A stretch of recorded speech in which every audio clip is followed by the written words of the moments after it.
Bismillahirrahmanirrahim. Assalamualaikum warahmatullahi wabarakatuh. Izin memperkenalkan diri, nama saya Sri Ayonggraini dengan NPM 10121787 dari kelas C15 Manajemen Universitas Teknologi Digital.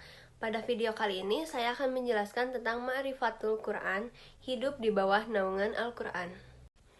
Materi yang akan saya sampaikan pada kali ini ada Ta'riful Quran, yaitu definisi Al-Quran. Yang kedua ada Asmaul Quran, yaitu nama-nama Al-Quran. Yang ketiga ada Muqtadal Ilmani Bil Quran, yaitu konsekuensi iman terhadap Al-Quran. Yang kedua ada Ahtarun Nisyanil Quran, yaitu bahaya melupakan Al-Quran. Yang selanjutnya ada Syurutul Intifa'i Bil Quran, yaitu syarat dalam mengambil hikmah Al-Quran. Materi yang pertama ada Ta'riful Quran atau definisi Al-Quran. Menurut bahasa, Quran diartikan sebagai bacaan.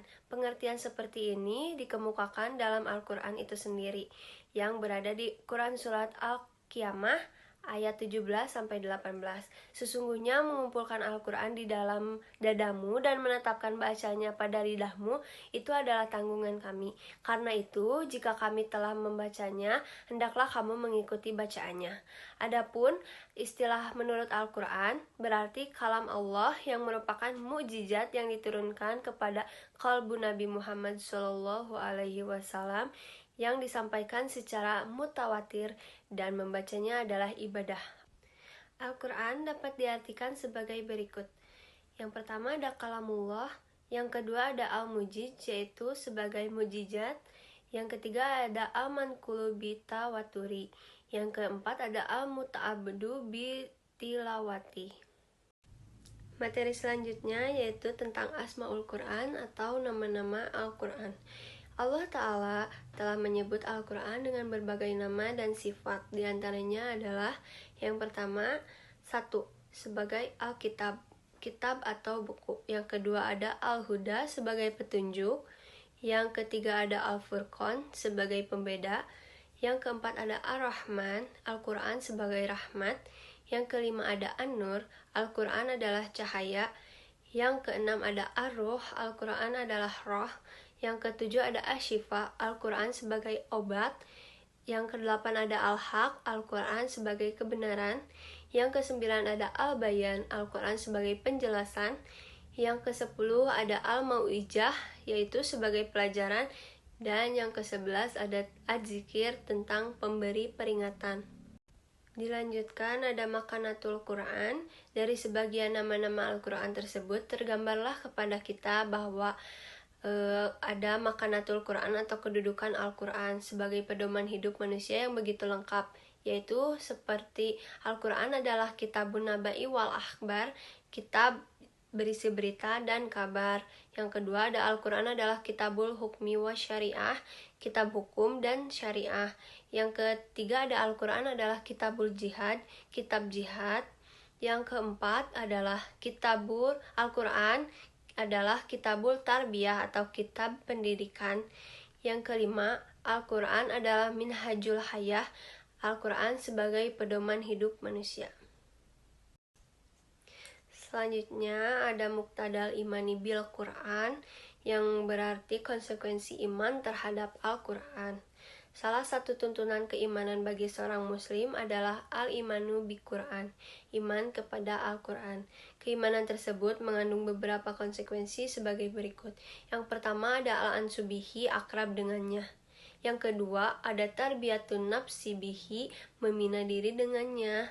Yang ketiga ada at-taslimu li ahkamihi, tunduk kepada hukum-hukumnya. Yang keempat ada ad-dawatu ilaihi, menyeru manusia kepadanya. Dan yang terakhir ada ikimatuhu fil ardi, menegakkannya di muka bumi. Lalu ada Ahtarun Nisyanil Quran, ada 10 bahaya melupakan Al-Quran. Yang pertama ada dalalun mubin, yaitu kesesatan yang nyata.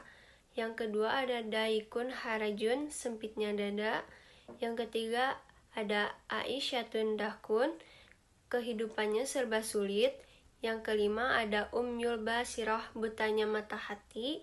Yang keenam ada dulmun wa zulun, kegelapan dan kehinaan. Yang ketujuh ada subatus syaiton, menjadi sahabatnya setan. Yang kedelapan ada anisyan, lupa diri. Yang kesembilan ada al-fusuku, munculnya kefasikan-kefasikan. Yang kesepuluh ada anifak, yaitu kemunafikan.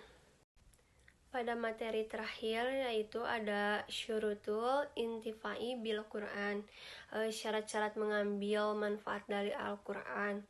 Untuk mengambil keberkahan dan manfaat dari petunjuk Al-Quran, penting bagi kita untuk mengetahui syarat-syaratnya, yaitu ada al-intifa'ul mawani, yaitu menghilangkan faktor-faktor yang menghambat pengambilan manfaat dari Al-Quran. Jadi kayak sebisa mungkin menjauhi dosa gitu. Terus yang kedua ada at-ta'adubu ma'ahu, yaitu beradab terhadapnya. Jadi kita tuh harus benar-benar mencintai Allah dan Quran dan mengetahui maknanya. Lalu ada husnut talaki, baik dalam mengambil manfaat Al-Quran. Yang dimaksud dari husnut talaki, baik dalam mengambil manfaat Al-Quran itu, kita harus benar-benar melihat arti-arti Al-Quran atau tafsir-tafsir Al-Quran secara lengkap, jangan menyelewengkan dengan memotong ayat Al-Quran demi kepentingan tertentu, kayak gitu.